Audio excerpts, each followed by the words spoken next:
Good afternoon. It's my pleasure to welcome you to a lecture in the School of Architecture lecture series. My job is to introduce the first speaker of the lecture. First, I want to point out that one of the things we try to do at Notre Dame is to make sure that we know what's going on in the university as a whole, that we're not an isolated unit. And so I'd like to point out that we have as one of our, in the audience, the provost of the university, Dr. Parrish.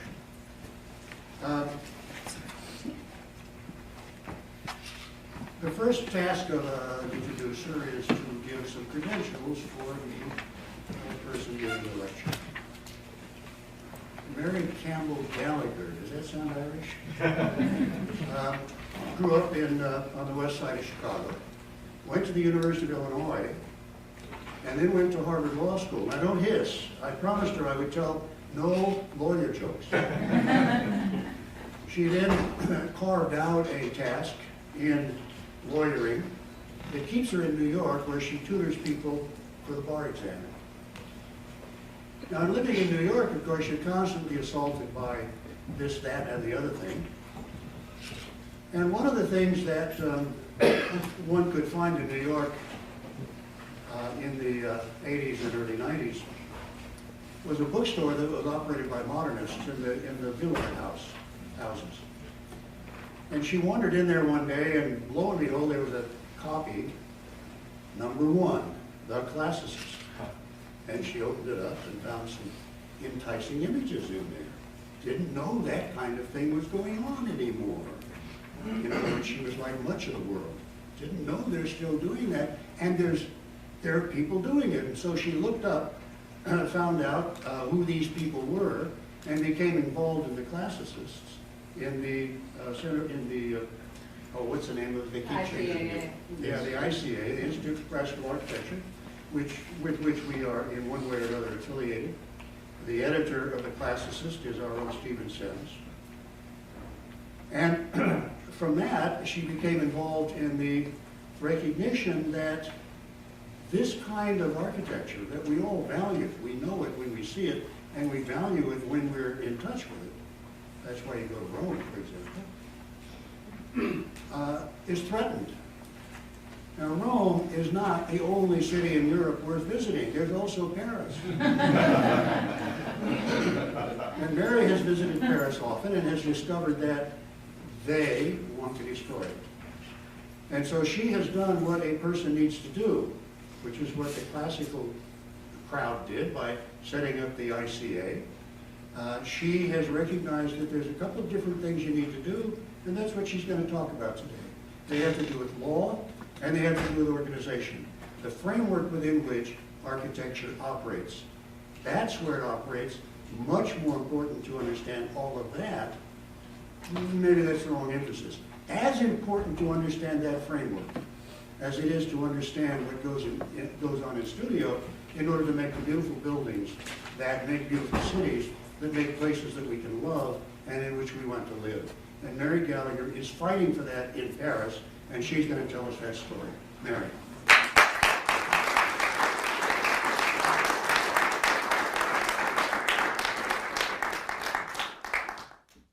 Professor Westphal, Dean Lykoudis, Professor Westphal, members of the faculty, and students, and visitors from the Berkeley's office.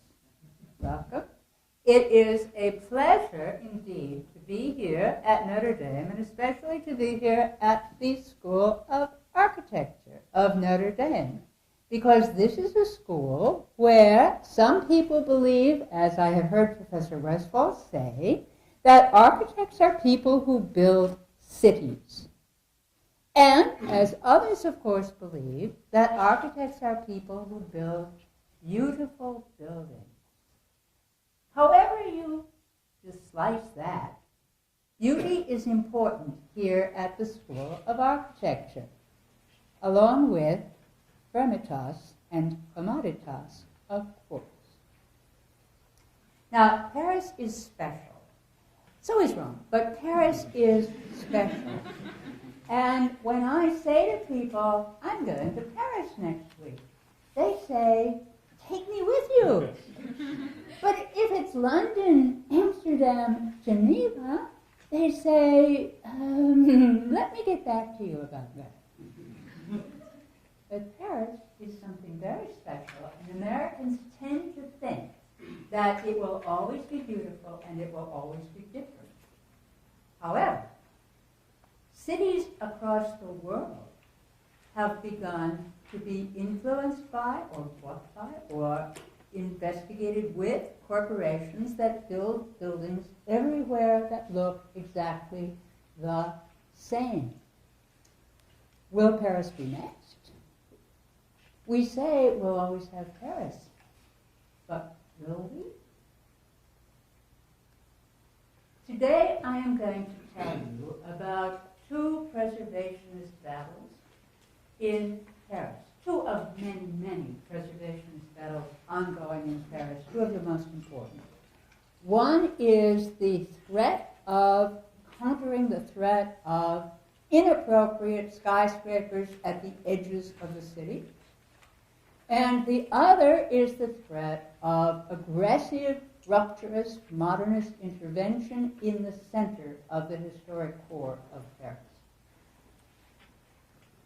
I'm going to tell you three of the things that I have learned about preservation, being associated with it in New York and in Paris.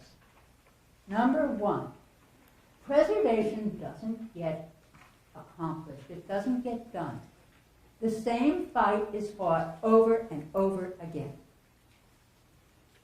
Number two, lesson number two, is that the media are less reliable and more important than you think.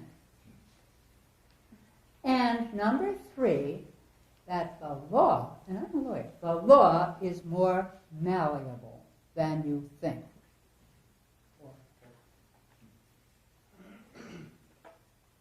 Finally, today, I hope to be able to enlist you in an organization we are forming called Americans for the Preservation of Paris, which will have a petition to be signed and will have a Facebook page, so it will be real. And I will be sending Professor Sem's information about that, and so when those things are ready, Professor Sem's will let you know. Connor Moran is doing a wonderful, just thrilling. He's doing a counter-proposal for one of the tower projects, and I would love to have all of you involved in saving one of the most beautiful cities in the world, Paris.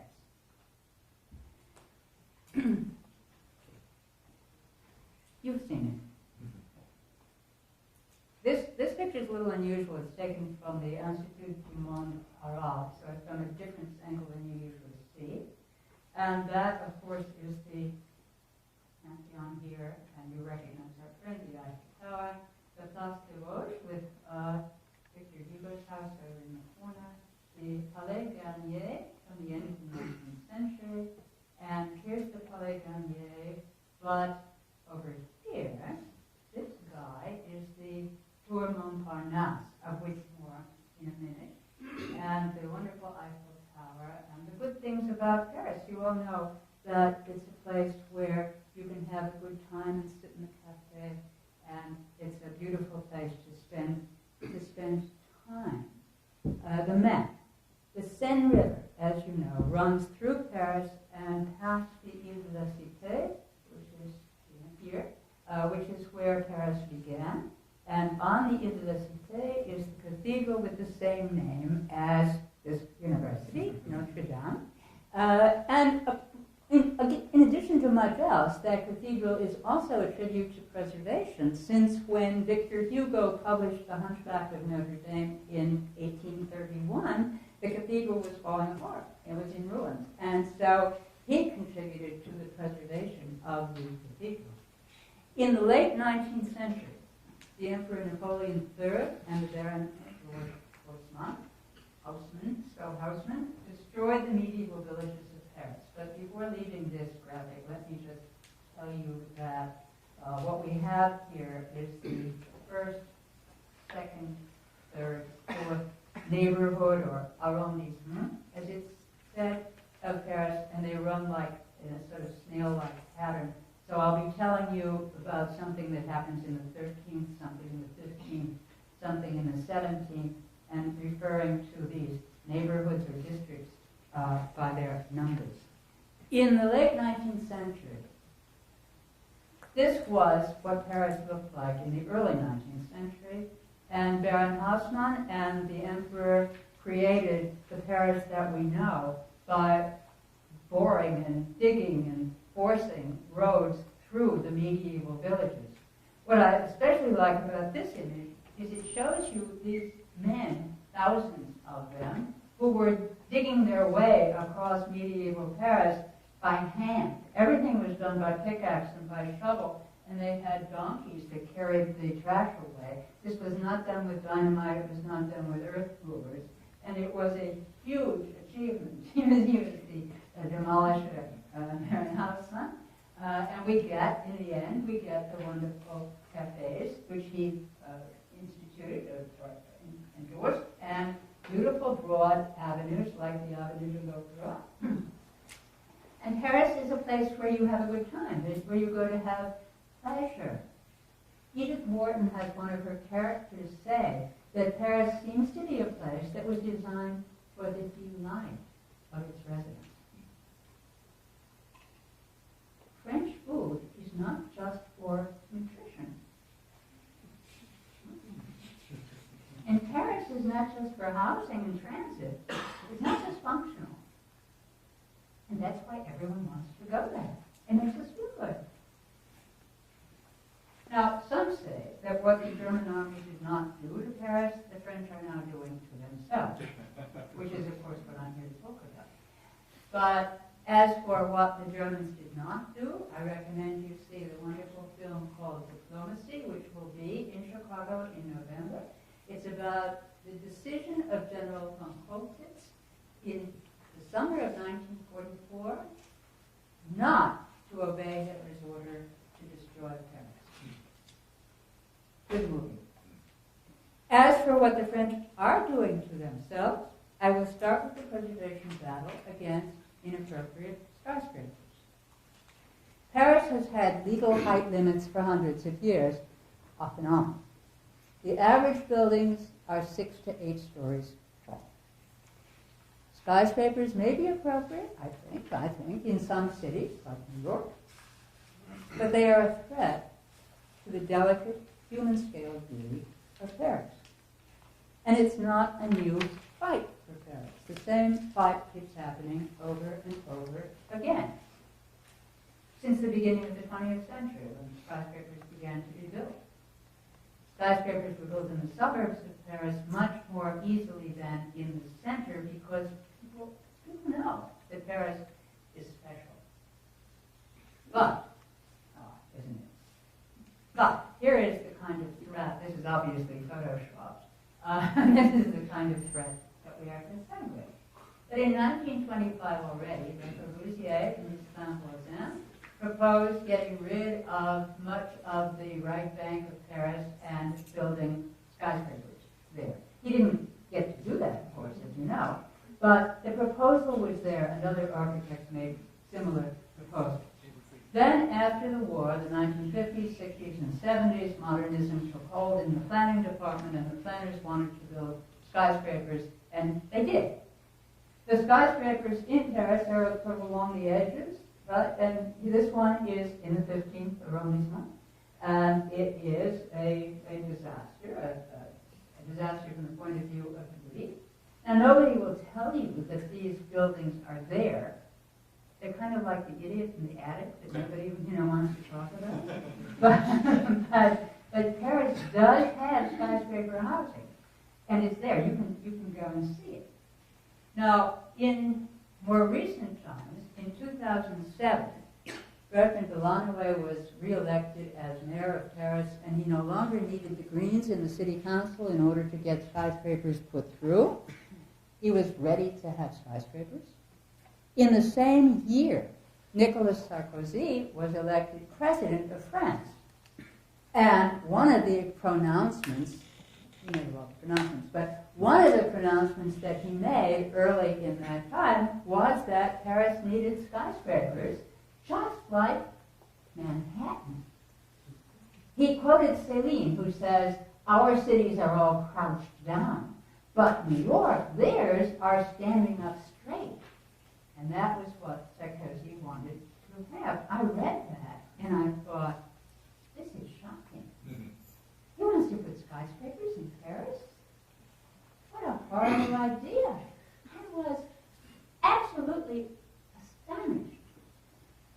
And I told traditional architects, maybe until you were around and saw these interchanges on the internet, I you know what's going on. I was like the Chicken Little of the Paris horizon. What they're doing to Paris. And the response was, well, yeah, that's what's happening everywhere. There's nothing we can do about it. And I was not willing to take that. I wasn't willing to sit still. And now, we're past 2007 by some time, and now I keep thinking to myself, well, this is really a very difficult battle, and it might not get won, and you have other things to do, and why not just do those other things? But I find it's just an irresistible fight.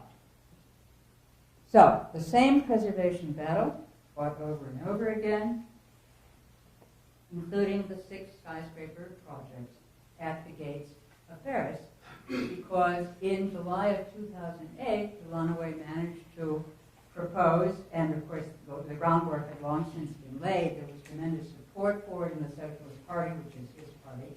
He managed to propose in the City Council of Paris that there should be 6 projects around the gates of Paris and raise the height limits at the edges of Paris. 6 skyscraper projects and raise the height limits at the edge of Paris.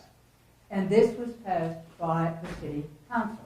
So there had been, after the Tour Montparnasse was so unsuccessful in 1973, in 1977 the president, Giscard d'Estaing, had forced through a height limit for Paris of 100 feet in the center and 120 feet on the perimeter. And that had lasted for 40 years. But the same fight gets fought over and over again. So it didn't last forever. It lasted 40 years. 2008, the Paris City Council changed that, said we're going to have 6 projects of skyscrapers plus 120 feet. We'll go to 164 feet around the periphery. So we're going to change the law again and allow for the skyscrapers. What are the gates of Paris? Well, Paris was a walled city. And as it grew, it would go outside the walls, and the wall would be torn down, and then there would be another wall, and then it grew beyond that wall, and that wall was torn down, and there was another wall. And so now we are finally at the outer edge, which is the peripherique, an 8-lane highway at the outer edge of what is now the Paris, so-called Paris inside the walls, which is Paris inside the peripherique. And the gates of the last of those sets of walls, those gates are the gates that are being referred to. The last sets of walls were built in the 1840s for defensive purposes. There were gates through the walls, and we still talk as though those gates were there because that's how we refer to the openings at the outer edge of Paris. So the map that I showed you has on it the... the map that I showed you has on it, as I said, the different arrondissements, and those are where the gates are going to be built. 2 million people live inside the gates, inside the peripherique right now. Another 10 million live outside. Some of those are very rich, of course, but many of them are poor North African Muslims, and there's a lot of unemployment and crime in the modernist, high-rise cité, which are the buildings along the outside of Paris. Anything you don't like about suburban development in the United States or about what's on the outskirts of the city, highways, big box stores, you can find on the outskirts of Paris as well. The first proposed skyscraper, that's our Tour Montparnasse, of course, the first proposed skyscraper is to be in the 15th arrondissement, and it is the Tour Triangle, so-called. The gate, again, the gate of Versailles, as in the city of Versailles, and it was proposed originally in 2007 by a major real estate corporation, Unibail. This makes it typical for the skyscraper projects. It's the project of a major multinational corporation called Unibail. It operates, is the largest real estate company in Europe, and it operates in 14 different countries. It proposed having this project. It also was proposed that there would be a world-famous architect who built the building. And so, in due course, Herzog and de Meuron from Switzerland were chosen to build this building. Herzog and de Meuron are Pritzker Prize winners. Are there any, that's it, George on, any Driehaus Prize winners in this story? No, not right now. So this was designed, the Tour Triangle was designed by Herzog and de Meuron. This is the typical story. Huge corporation, multinational corporation, world-famous architects, Pritzker Prize winners, and a very, very tall building. In this case, 590 feet tall building. It would be 40 to 48 stories tall. It is almost as tall, well, it's two-thirds the height of the Eiffel Tower, which is 986 feet tall. Let me give you a comparison for the height. Obviously, it's a building. But here at Notre Dame, you have the Golden Dome. And counting the 19 feet of the statue of the Virgin Mary at the very top of the Golden Dome, you have a building there that is 687 feet tall. So what you would have is or 187 feet tall, I'm sorry, 187 feet tall. So the Tour Triangle is 3 times taller than the Golden Dome. Gives you an idea of how big it is. And if Father Jenkins wanted to build a building on the campus here that was 3 times taller than the Golden Dome, I think there would be, forgive the theological language, there would be hell to pay. So, polls say that the Parisians don't want skyscrapers either. There have been many polls, and 63% of Parisians say no to building skyscrapers in Paris. Indeed, Mayor Delannoy said during this discussion in 2008 at the City Council, he said, Parisians are uncomfortable, these are my translations, Parisians are uncomfortable with the very idea of high-rise buildings. Polls say so quite clearly.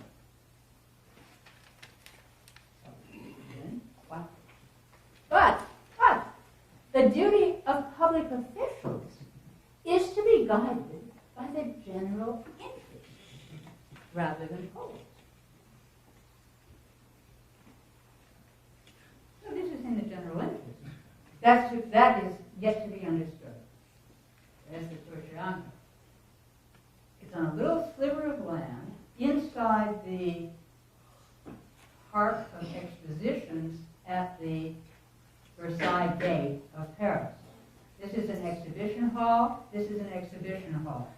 The Park of Expositions is an extremely important part of the economy of Paris.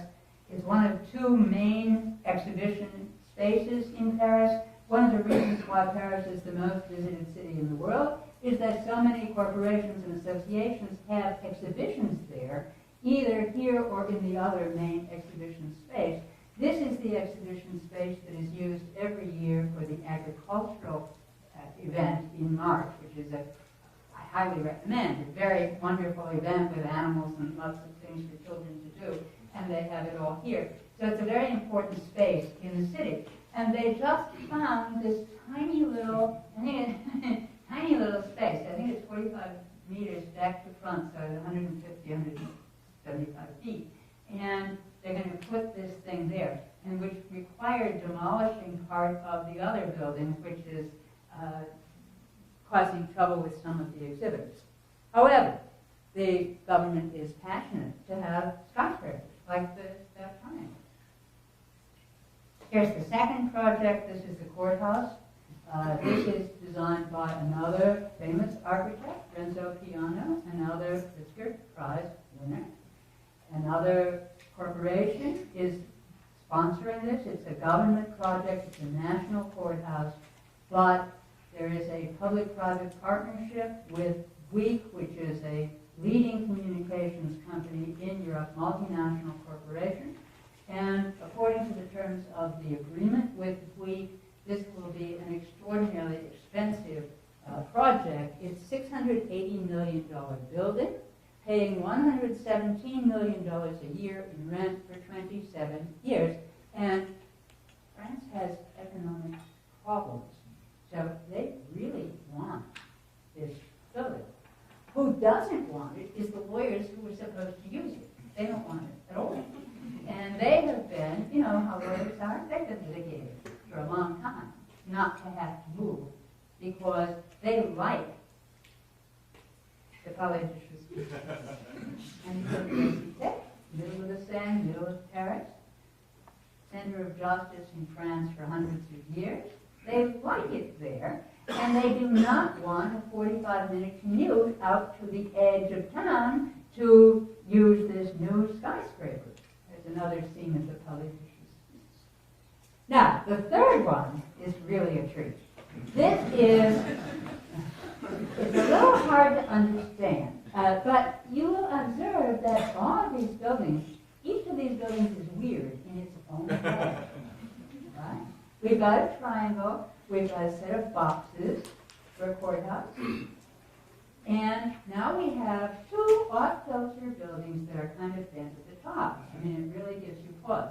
This is a view of the maquette of the entire development. This is what I was looking for yesterday, Steve. This is something that is set up on a table that shows the entire area under development around that third building, the duo.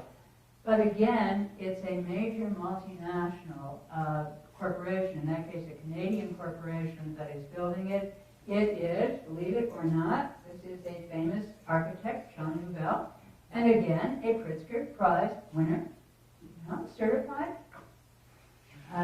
famous architect, and there is no known use for this yet. There are, I mean, that's one of the big puzzles about this entire enterprise of building skyscrapers that Delanoë was so enthusiastic about, and that is that there is no need for these projects. They're just passionate to have skyscrapers, and if they can have an unusual, what we call innovative, I think innovative is the word, an unusual shape, so much the better. Now, here are the arguments as I understand them. The arguments against, I think you look at the pictures and you understand the arguments against, right? I can go further, but they speak for themselves. But why would anyone want to have these buildings? Well, when Delanoë introduced, reading the transcript is sort of an interesting experience. When Mayor Delanoë introduced the tower projects in the City Council in 2008, he talked about housing for young families with children. A big problem in Paris, no doubt about it. But as I reread that section of the transcript this past week, I wondered whether he thought that that applied only to some housing on the edge where the height limit is being raised, and not to the tower projects, which are not for housing. And they can't be, because you can't build social housing in 50-story buildings. So I don't know whether he really considered that an argument, but I will tell you anecdotally that I talked to a lot of French people who think that the skyscrapers planned for Paris are for housing, and therefore they're probably a good idea, because they think you can get more people in that way. Second argument of Delanoë, when he talked about this in the City Council, I think is more serious. And that is the competition, the global competition among cities. That, I think, is a more, it's not a serious issue to me, but I think it's a serious issue to many people. And in one sense, it should be. The competition competition among global cities is a problem for mayors that they appear to attempt to solve in part by building skyscrapers. Now, one reason that this is an effort that is made is that nowadays cities are more important than countries, more economically powerful than nation states. According to McKinsey, more than half of the global gross domestic product is produced by 380 cities, not countries. And the cities by far outproduce the countries they're part of. So it's the cities that are negotiating with the multinational corporations and hoping that by building skyscrapers and doing other things, they will be able to attract corporations to the city. The buildings should be as big as possible. The Burj Khalifa in Dubai at the moment is the tallest one, 2,716 feet. But worldwide, more than 100 skyscrapers at least 984 feet tall, that's at least 65 stories, are under development right now. And if you looked at London recently, you know that a lot of them are there. So the competition among cities to attract corporations is one of the things driving the impetus to build skyscrapers. The ones that are in progress now in Paris, the three that I have shown you, are certainly not a response to market demand. They don't need more offices. And none of these buildings, except for the courthouse, different story, but none of the buildings in the discussion are argued for as response to demand. It just does not exist. And the building in the third one that I showed you of Jean Nouvel, no talk of even what it's going to be used for. So they're not a response to market demand. In addition, the problem is that I don't think corporations are going to move to Paris just because it has skyscrapers. No? There's a language. There are other questions.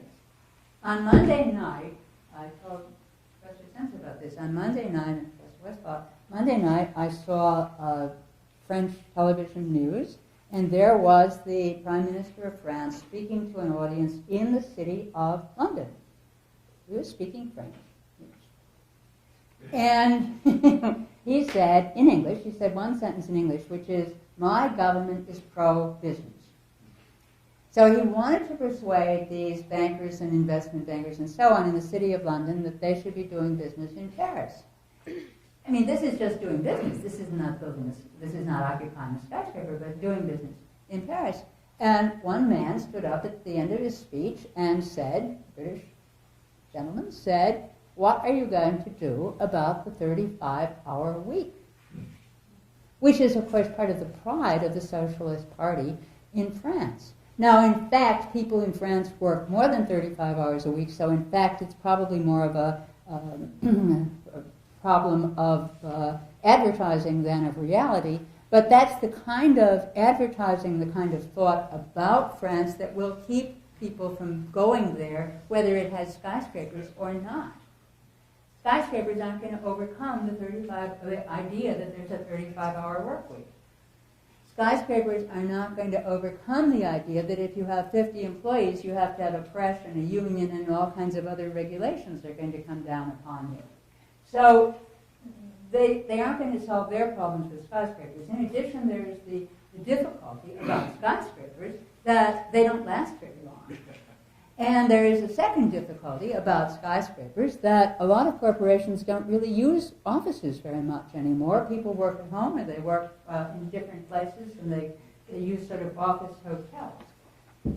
In any event, not mentioning other problems, skyscrapers might destroy the horizon of Paris without getting what was bargained for, which is that Paris would advance in the global competition, which now has New York at the top, followed by the City of London, followed by Asian cities, Hong Kong, Tokyo, Singapore, Shanghai, and then way down is 7 or later is Paris.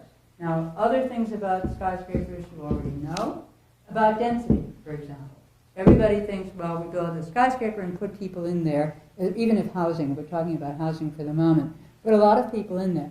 In fact, in Paris, because there is space between the buildings, putting people into skyscraper housing, even if we were going to do that, would not add to the density.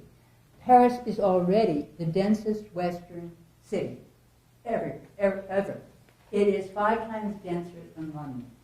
It is denser also than Mumbai. It's denser than Cairo. It is a heck of a dense city. And that's really why it's so much fun, because there are a lot of people out on the street. It's really part of the fun. Let me demonstrate this in a sort of unusual way, and that is, look at the size of Paris inside the periphery. It's 41 square miles. How big is South Bend, Indiana? 41 square miles. Same thing, right? Just like Paris. However, in South Bend, Indiana, there are 100,000 people. In Paris, inside the periphery, there are 2.2 million people. So you just take South Bend and add 2,100,000 people, and you get a place that's just as dense as Paris. You all know that if you give a party, you want to invite more people than will comfortably fit into the space because it's more fun that way. Well, that's how Paris it's like a party. So the sustainability problems with skyscrapers, I'm sure that you are already aware of, but let me point out how that is part of the demonstration that these buildings are not for market demand, they are not for any practical purpose.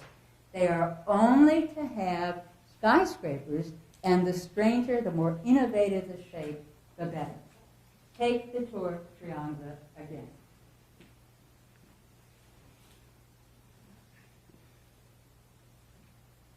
Take the Tour Triangle. Okay. Originally, this building, or the building, that was going to go into that sliver of land, was supposed to be for a hotel or conference center because the exposition park could use a hotel or a conference center. So far, so good. So these instructions were given to Herzog and de Meuron, who went off with their instructions, and came back with the triangular design, which at first they claimed would not throw any shadows on surrounding buildings.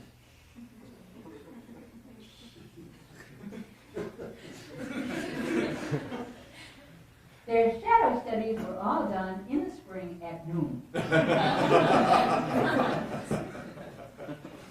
So we're going to leave that argument out of it. In any event, they came back with the triangular design. Now, the problem with the triangular design is what you want is a conference center or a hotel. And that problem is you don't have a lot of use for the pointy part of the triangle, right? So maybe you've got only a couple of floors and then another 35 to 40 floors up above, which aren't going to be much use to anybody because you also have ingress, egress, fire safety, and so on.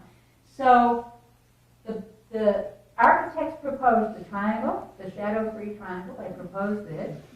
Paris said, fantastic, I love it. That's what I have. Then the problem came up, we can't use it. So some people would think that the solution was, well, you change the shape of the building. How about something square? Even round would be good. Well, you can't get something round in that space, but how about something rectangular?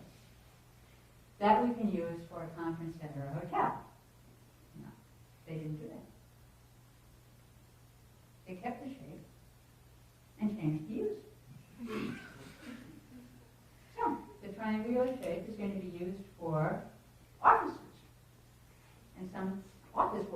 go up in that pointy part. And the exposition part still needs a hotel and a conference center. So they're going to do that someplace else, nearby. So my assertion is the heretical claim that the only reason this is being built is so that there will be an innovatively shaped skyscraper in Paris.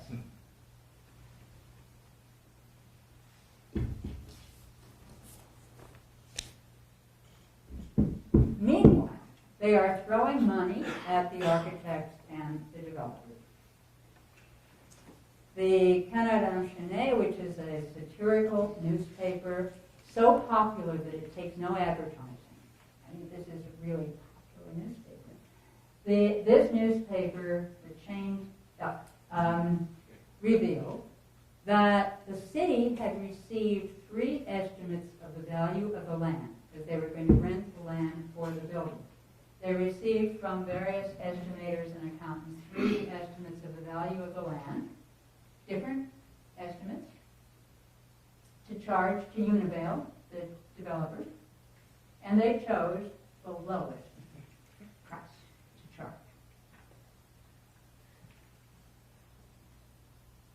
You might also think that instead of just negotiating with one company, Univale, they would go out and get a competitive bid going and see who could build the best building there and for the best price. No, they negotiated only with Univale. And you might think that they would hire experts in real property matters to negotiate with Univale. No. Did they have their own lawyers negotiate? No. They had their city planners negotiate the contract with Univale, which is an extremely, from everything I have read, an extremely disadvantageous contract for the city. So the story of the towers is a story of wanting to build skyscrapers, wanting them to be innovative, wanting them to be designed by famous architects, and not making many other demands, like a prophet. That's what they wanted. And that is all that I have been able to see. And I've been thinking very seriously about this. I have entertained a number of different theories about kinds of taxes that the city might get from these buildings and so on. And nothing winds up being coherent except that they just want skyscrapers by famous architects in unusual shapes. This suggests that what they are after is the Bilbao effect. As you know, Frank Gehry designed a museum, the Guggenheim Museum for Bilbao, that opened in 1997, and it was a very unusual design, and it has enormously helped that formerly very low-income area of Spain, had a tremendous effect on tourism in the area, and added an approximate 150 million euros in a year, which is more than $200 million a year, of income of gross domestic product, and maybe 50 million euros of taxes for the area. It was very deeply subsidized by the European Union, and so I don't really know how the figures come out at the end, but many cities look at what Bilbao did by putting the Gehry Museum there and say, I want that too. I think Paris is already Bilbao, but they've already got their Bilbao. But I think that when you look at the consistency of famous architect and odd design, innovative design, that what they may dream that they are going to get is extra tourists and extra benefit from having innovative architecture and somehow produce even more tourists than we already get. That's the only supposition I have at the moment. Who wouldn't be for this? So there's the Bush Khalifa, and there is Bilbao. Gary has done this several times. Some of them successfully, some not so successfully. Huh? And other cities have tried to do this. It's what I call a savior building. Actually, the Renaissance building in Detroit was supposed to be a savior building and save Detroit. Well, you know how that worked out. The Cooper Union in New York City has a huge Tom Main, enormously expensive building by Tom Main that they thought was going to attract all sorts of donations. Instead, it has put the school very deeply in debt so that they are now having to charge tuition for the first time. So sometimes the Bilbao effort pays off, as in Bilbao, and a lot of times it doesn't work. Like that. This is part of the SOS Paris, the organization I belong to, and the others opposing the building. The second preservation battle I'll tell you about today is that concerning a central Paris structure and an effort to build there a very aggressive modernist intervention. The Towers campaign, I think, illustrates misguided thinking, certainly not democratic thinking, because the people don't want that, but very misguided thinking using the city as a kind of a business entity which can brand itself and promote itself by having a certain sort of architectural cachet. For that, public relations has been extremely important. So that's one of my main points today, is how important public relations can be, much more important than you might suppose, and how important the media are, and they are much more reliable than you might think, and how malleable the law is. Because remember, the city council simply changed the limits. You think, well, we've got height limits, we had them for 40 years, Valéry Giscard d'Estaing got them for us, but they didn't survive. They can be changed by the city council. For those of you keeping track of the politics of the parties here, like Professor Sims, let me tell you, let me remind you, just emphasize, that the skyscraper partisans here are the socialist former mayor of Paris, Gallagher, and the center conservative former president of France, Sarkozy. The one thing they agreed about was that Paris needs skyscrapers. They are totally in opposition from every other aspect that I know of, politically. But Paris needs skyscrapers. It's the one thing they agreed on. The Samaritaine conflict and campaign is another matter entirely. Because this is not talking about the edges of Paris, it's not talking about the horizon. It's talking about what the streets look like as you walk down those crowded streets in the center of Paris. The Samaritaine is a structure, or a set of structures, really. It's many structures tied together in central Paris. Historic building. And it is being developed by LVMH, which is a luxury goods conglomerate, owned in large part, though it's now publicly traded, by the richest man in France, Bernard Arnault. It is a huge power in France. And if you're sitting there now with a Louis Vuitton bag by your side, right? Or if last night you went to dinner and you drank Moet et Chandon champagne, or you wear Celine or Prada or any of the other dozens of companies that are owned by LVMH, then you have been affected, and you've been affected every time you've gone to a high-end shopping district, by the power of LVMH. Paris is this needy little city. LVMH is a giant in Paris. At the time I'm talking about, one of their executives was also the deputy mayor. We don't talk a lot about conflicts of interest. Probably better just to leave that alone. But this is the side that's on the river of the Samaritaine project, so-called because there was a well at one point on the river here, and it was referred to the biblical Samaritan. This side would not be affected. Various other things would be affected in the project, raising the roof, putting in apartments up above, and so on. And the other side, the back of the project, is on the Rue de Rivoli. The Rue de Rivoli was originally devised by Napoleon I, and it's famous for having these wonderful arcades along the side. Everybody loves the Rue de Rivoli. It faces the gardens, and it is handsome.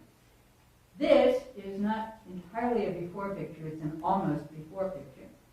This almost before picture shows the 17th, 18th, 19th century buildings that were on the back of the Samaritaine lot in central Paris. That, you like that, right? A famous architect. You don't like it? This is what the famous architects, Pritzker Prize winners, did I mention that? This is what. How many living and practicing Pritzker Prize winners aren't there? We've run out. Maybe 27, 28. Anyway, this is by a Pritzker Prize winning Japanese group called SANAA. And LVMH had hired them to revise and redo the Samaritaine project. And they got the wonderful idea of tearing down the 17th, 18th, 19th century buildings on the Rue de Rivoli, and instead using this undulating glass surface there, which would be 7 stories tall, may not even look as tall as it is, 7 stories tall, and 265 feet long, which is like a New York City block. So that was what they wanted to do. You may wonder, well, did the city let them do that? And the answer, of course, is yes. Yes. The city gave them a demolition permit, and the city gave them a construction permit. Of course. I think I mentioned that the associate mayor of the city was an executive of LVMH. Maybe that's, I don't know what it meant, but in any event, they did it. The opponents of this project, they didn't build it yet, but they wanted to. This is the proposal. And the opponents call this the glass shower curtain. Now, on May 13th of this year, the Administrative Tribunal of Paris, to the shock and dismay of many, gave the preservationists who opposed this project a solid win, and said that this project was not in accordance with the local urbanism code, and therefore rescinded the demolition and construction permits.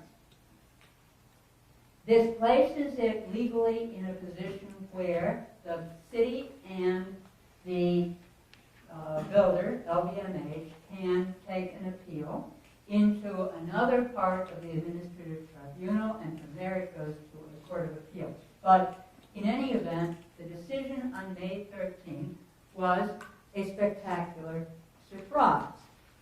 The Samaritaine side on the Seine, as I said, would not be affected. After LVMH had already destroyed the Rivoli facades, the Administrative Tribunal gave us this very nice win. The media, that's what it's on now. Yeah? They'd already destroyed much of the building. The media, I started out by telling you, are more important and less reliable than you may think. here's where the public relations fun begins. And research here comes from an art historian in Paris named Didier Wilkner, who read all the newspapers and read the press releases and put it all together. He also looked at a report in one of the big newspapers in 2010 in which LVMH's Public Relations Council said, quote, "In case of lawsuits, a magistrate will hesitate to go against public opinion." And he went on to say, when a party is a major advertiser, it's vulgar to say so, but it makes it easier. So, on May 13th, the Administrative Tribunal said that the proposal was dissonant. On May 20th, LVMH issued a press release. It did not go to the website, it went only to certain members of the press, that made the following three objections to the decision of the Administrative Tribunal. A, the judgment rests exclusively on considerations that are aesthetic and subjective. B, the architects concerned are among the best reputed in the world and have won the Pritzker Prize. C, the decision is contrary to the modernity necessary to the city and would have prevented the construction of certain of the most important monuments in Paris, like the Eiffel Tower. So, three things. A, the decision is based upon aesthetic and subjective considerations. B, the architects are great and famous and have won the Pritzker Prize. And C, the decision is contrary to the modernity that we want for the city and would have prevented the construction of very important monuments that we now have in Paris. So we cannot apply the preservation law in its literal terms, and the terms really were applied quite literally because the preservation law says we have a size of a certain kind, a volume of a certain kind, we have materials of the following kind, we have plaster, we have stone, and was quite specific, so that I cannot understand calling it merely aesthetic and subjective. But that's what LVMH said the decision meant, that it was just subjective and aesthetic, they're famous, and it's not being modern, which is what we want. Now, rightly sensing a threat to all they hold most dear, the Academy of Architecture, which is composed of leading modernists and star architects, immediately jumped on this bandwagon. And they argued, are you going to be surprised when I tell you they argued the same 3 points? Are you going to be shocked? Is this going to horrify you as it should? So the leading architects, a prosperous group by and large, the leading architects, including Jean Nouvel and Renzo Piano, announced that the court was using aesthetic criteria and being subjective. And the plaintiffs were advancing the frozen preservation of the patrimony. And in a vivid demonstration of the role of corporate public relations in preservation debates, the ties of these star architects to the corporate patrons were not, of course, revealed. They claimed the court's decision is incompatible with a modern vision of the city. One newspaper after another produced analyses, reports, op-eds, commentary. Do you think it was independent and based upon visits to the site and examination of the paperwork? Well, if so, it's a spectacular coincidence. They produced exactly the same sorts of results. Christian de Portzenpark published an op-ed in Le Monde that brought out the old chestnut about Paris becoming a museum city. And he did not mention in his op-ed or in the ident at the bottom that he had built 2 multi-million-dollar buildings for LVMH. One in New York and one in Paris.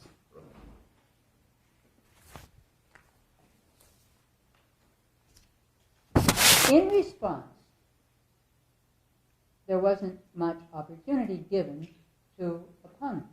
But let me just persuade you for a moment, attempt to persuade you of how unified the opposition was, rather of the newspapers were. And I hope you all know that television news is almost never based upon independent reporting. It's usually based on what's in the press, in the newspapers. So everything came out this way. L'Opinion, on May 22nd, said, a sort of Sharia. isn't that terrific? I like that very much. Thank you very much.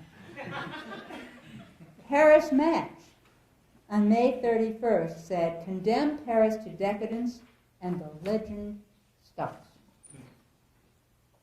On May 19th, Figaro said, preserve this museum city. On May 23rd, Le Monde said, congealed in formaldehyde. and on June 4th, Telerama said, plunge into formaldehyde. formaldehyde, a lot of that going on. So, somehow or other, the media all came out with the same 3 points as LVMH's press release. But the opponents have the internet. It's true. The opponents have the internet because they did not get to publish, and they're supposed to have in France the right of a response. They did not get to publish much of a response. Alexander Gotti, who is a professor at the Sorbonne and the president of one of the litigants, SPPEF, the other one being the group I belong to, SOS Paris, Alexander Gotti did publish a very good op-ed in which he said that this is the voice of the people that is being heard and not just a subjective or aesthetic response. And it was a very nicely done response. But there's really no ongoing head-to-head, point-for-point debate. So I began with the point that preservation doesn't get finished. We've got a law in Paris about preserving the center of Paris. So we would think that that was sort of there to be used and to protect the Rue de Rivoli. But that job has not gotten finished. And I said, public relations and the media are less reliable and more important than you think. And goodness knows that if the media are going to produce the big guy's press release point for point, they're not so reliable to go out and do independent reporting, which we imagine them valiantly going out and doing. Doesn't happen. And I said the law is more malleable than you think. Let me speak to that for a moment. In this case, the administrative tribunal followed the advice of the public representative, public advocate in the court, who gave the analysis that I have told you about, that it was that the proposal from SANAA and LVMH was dissonant, it was not in accord with the local urbanism plan. That's what the administrative tribunal decided in accordance with that report. And now it's on appeal. Fingers crossed. We are told that the decision will come down on October 16th. That's next week. Now, in the meantime, we have another public representative in the courts, and that public representative says, you know, there's been a lot of media talk about this. We want to de-escalate the talk. You know how we do that? We do that by deciding in favor of LVMH, right? And she says, we're going to make it much less controversial. She says, look, that this thing is not dissonant. It is in harmony with all of those 17th, 18th, 19th century buildings in this area of Paris. What? Because it's glass, and those buildings will be reflected in the glass.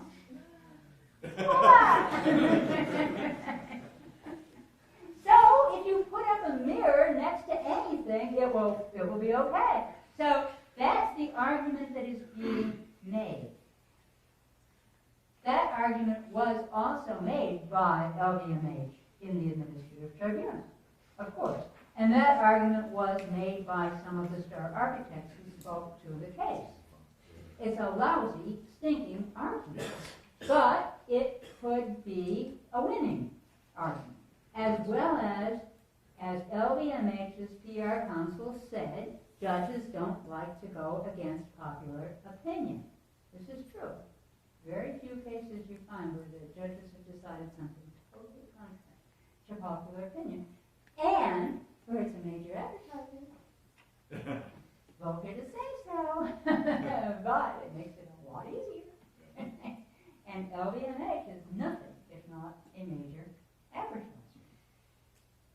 So I am concerned about what sort of decision will come down on October 16th, and I have another reason for that concern. And that is that in a not totally dissimilar case, a few years ago, LVMH, again, I told you a major influence in Paris, in a not totally dissimilar case, LVMH a few years ago proposed building a Gehry-designed museum in the Bois de Boulogne. That museum just opened. You might think, how can there be a private museum in a public space and one that is a national landmark, like the Bois de Boulogne, a big park? How can that happen? You might think that. For a while. For a little while. There were, unfortunately, the litigants in that case acted too slowly, and they didn't bring their case in the administrative tribunal until after the spades had entered the ground. But there was a case brought, and the litigants won in the administrative tribunal. The opponents, who were for the sort of ad hoc group for the defense of the Bois de Boulogne, they brought a case.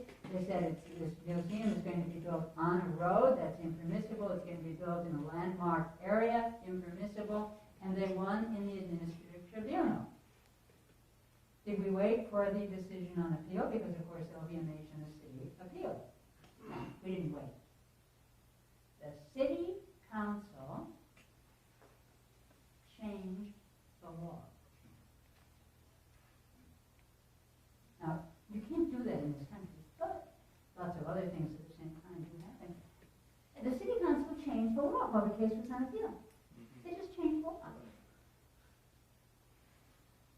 Well, that took care of those pesky residents, right? And their rotten little landmark case. We're not going to have to pay much attention to them anymore. And so the litigants, the residents, the preservationists went to the Constitutional Council, which is the highest level of appeal in France. They went there and asked for redress, and the Constitutional Council refused to help them and said that it was a matter of general interest. The project was a matter of general interest. So the museum opened in September. So applying that precedent to the current Samaritaine dispute, we have also won this time in the administrative tribunal, but applying that precedent, I do not necessarily expect a favorable decision at the next level, at the next court level. And so, again, this is the point that I want to bring home to you today, that we have law, and France is just swimming in appropriate laws. I mean, it's got zoning protections, it has historic protections, it has environmental protections, it has building code laws. But they can be changed. And they can be perverted. And the arguments can be made like, you see the reflection in the glass? The arguments can be made that completely distort the original intent of the statute. So to succeed, to build in a lasting way, to preserve effectively, requires political help, political support, political power.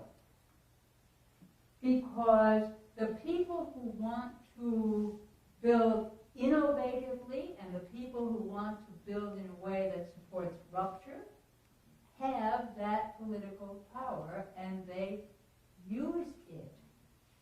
And that political power is supported by public relations, very, very effectively.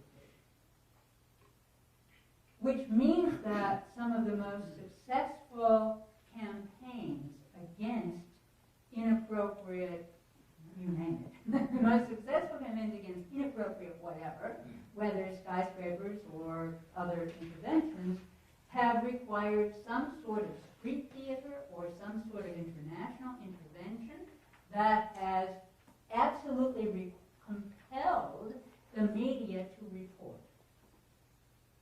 Because they won't do it on their own. On their own, they're reading the developers' press releases and typing or copy and paste. On their own, they are not going to come to the conclusion that as traditional architects, you would probably most favor. In St. Petersburg, there was the Gazprom proposal, Gazprom Tower proposed, and that was defeated partly with the support of UNESCO and the World Monuments Fund, as well as with enormous amounts of street theater. In Venice, the art newspaper got involved in opposing a tower that was going to be built across from St. Mark's and would have overshadowed St. Mark's. So, and there was a lot of political opposition. But it is a question of political power and political will, and not just a question, is unfortunately not just a question of being right. So, what I hope you will come away with is a commitment. You're already in the right camp. You're in the right architecture school. You're doing it all right. And a commitment to an awareness of the world that is not in our favor, not just because people kind of like modernism, but because there are political currents that support using, quote, innovative architecture for commercial and corporate purposes, and which are not going to favor your cases. So to develop the cases that you want to make and to win the campaigns that you want to win requires an awareness of the law, an awareness of the beauty of the places that are worth protecting, an awareness of what could happen, and no one would want it. It says, here's the Paris that they're promising us. This was done by the assistant director of SOS Paris, the organization I belong to in Paris. And this is the UNESCO headquarters. I wish that UNESCO I wish UNESCO would save us, but they're in Paris and that's a tough one. This is a demonstration against the Tour Triangle. This is our deputy secretary, Christine Nedelec, and the banners against the Tour Triangle. That's what it takes. It takes very, very concerted, powerful media and political support. A pleasure to talk to you.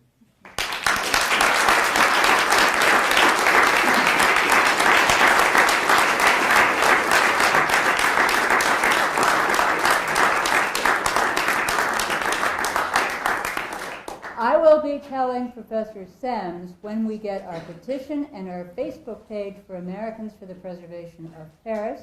I hope you will want to sign, promote, make it go viral, and help from the small through every effort you can make to help preserve Paris. Rome is a very wonderful city. But think about Paris. And Rome could be nice. Thank you all.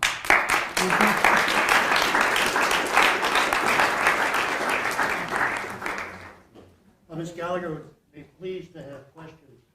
It helps to sharpen your understanding and her understanding. So are there questions? There's a reception. Yes. And afterwards there's a reception, but not until there's a discussion. Right. Thank you. Yes, sir. I have a quick question. Louder, please.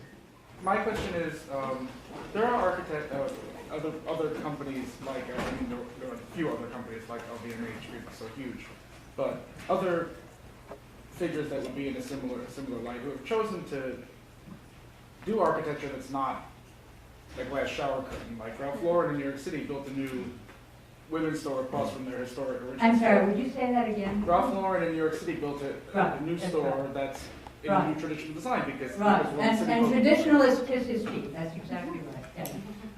What do you think it would take to, I know obviously LVMH is quite a bit larger and on a sort of power trip in what they're doing, but to get companies like that on board with the idea that they can be successful using a more traditional approach to their architecture, because I don't think it's going to, That's a wonderful people will question. still buy things. Right. As I understand your question, let me see if I say it correctly. As I understand your question, it is, given that some other companies are using traditional architecture as a branding device, if we can use that expression, choosing to use traditional architecture, what would one have to say? What would it take to persuade the companies that are now using innovative modernist architecture to choose the traditional route instead? Yes. What do you think? I'll take part in this too. I want to go to the reception, but they won't let me go to the reception if I don't. Well, I just think it's funny because Sorry? I think it's ironic because LVMH sells products that are supposedly based in tradition. Most of the companies that they own have a very long, strong tradition of what they're doing, and based out of and most of it's not modern.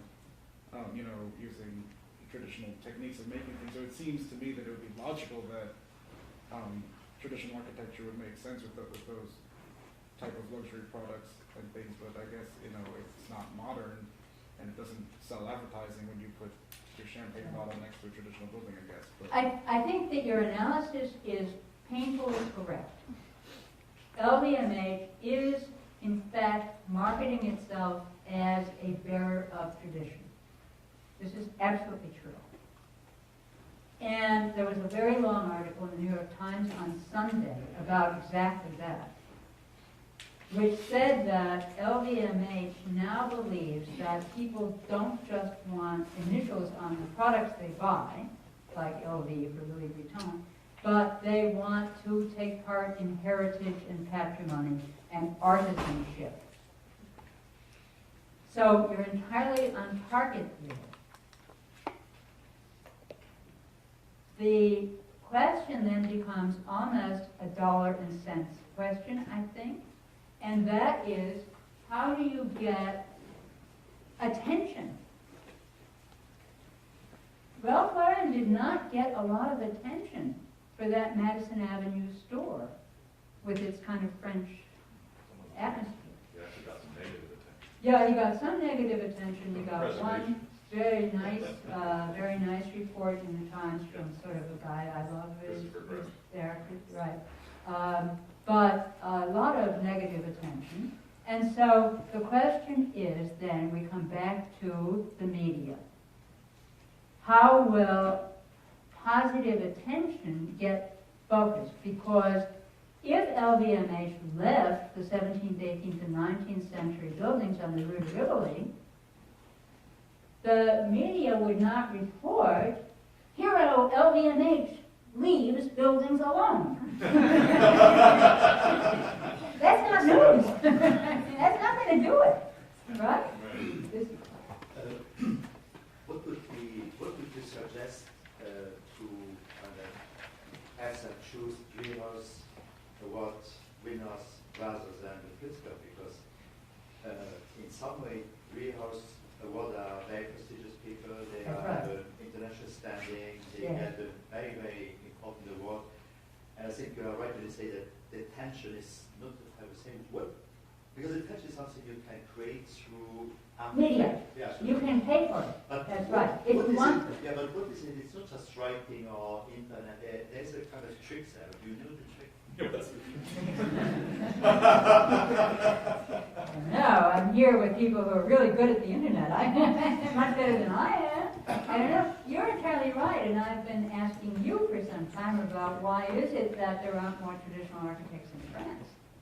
And I've been asking everyone here that I've talked with the same question. There are actually. 5 or 6? No, 7? 8? No, but there is. We want their names. We just don't Right, we want their names. We want the name. We want their email addresses. In Europe, there are many, and that's why it was so surprising when, it was so surprising when Queen and Harry came out, because he was a traditional architect for a long time Mhm. in a very small village in England, Right. and he was almost unhappy when Leon Krier kind of went and drew him out in the public, because he had a lot of work. Right. And there, in many European places, there are traditional, very traditional architects, but they are not necessarily interested to get in these fights, Right. because they have that kind Yeah. of little, Right. they have like their business. And they do houses. They do houses and they mansions and, Right. Right. and I think what's not existing, and I think what we haven't really been able to build up is a kind of real network or real Yes. kind of power basis. That's right. I completely agree. Now, in 2011, as you may know, Michael Mahaffey and Auden Eng came with the board of the CEU to Paris, and I arranged a meeting with SOS Paris and the CEU board in Paris, and we went and we toured the sites for these skyscrapers. It was a wonderful, wonderful occasion. And I said to them, as part of our indication of gratitude for your participation here, I would like to help you start a chapter of the CEU in France. That has gone nowhere.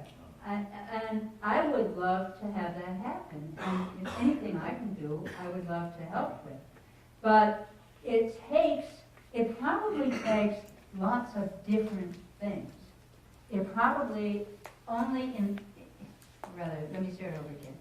Only in the rarest instance does one thing do the trick. Normally, everything changes slowly, even when you think you have a lot nailed down, everything changes. Everything changes slowly, and it keeps changing, and you have to keep changing it, and so on. And so it's a combination of media, personality, celebrity, publication, litigation. Litigation does get attention, everyone knows. It's a combination of international support. I mentioned UNESCO, which I'm so sorry UNESCO is based in Paris, because it makes it so hard for them to speak out. All this is politics. I'm trying to get the World Monuments Fund in. We made 2 big efforts with them. I'm going to try again. It's a combination of celebrities, writing, popularity, protest, litigation, world interest, and you folks are world interest. Did you know that? Yeah. You are what I regard as world interest. Because the American world doesn't even know this is going on at the moment. You ask Americans, what about those towers in Paris? And, ask them, how about those Irish? And they can answer. But how about those towers in Paris? Sir. How much is an environmentalist be brought into this campaign? Because I think that's really an Achilles heel of the big It is. And it should be. Just simply considering the argument of the relatively respective embodied energies Of the materials. That's right. traditional, Just getting them there or tearing the building down in 40 years or however long it lasts, and running it in the meantime. You know how many days of full sunlight Paris has a year? 54. Don't plan on running your water coolers with your solar panels. It's not going to work. The problem is, I mean, there are laws. This is another case where the law is more malleable than you think. There is an environmental law in the EU, there's an environmental standard like the LEED standard for the EU that buildings can qualify for, projects can qualify for. There is an environmental law in France, the Grenelle of France. There is a Plan Climat in Paris for the environment. And they are very nice, strict standards. The law is more malleable than you think. People said to the mayor, now there's a new mayor, by the way, and Hidalgo. They said to Mayor Gallagher, what about the Grenelle and the Plan Climat and the 50 kilowatt hours per square meter per year standard that we're going to have? And the mayor said, those aren't laws. Those are targets. Right? The laws are malleable and you think sometimes it isn't even law. Right? You thought it was, you got it passed, and it turns out it's not even law. So, I want to thank all of you for coming here, for staying here, for asking questions, because now we get to go to the reception.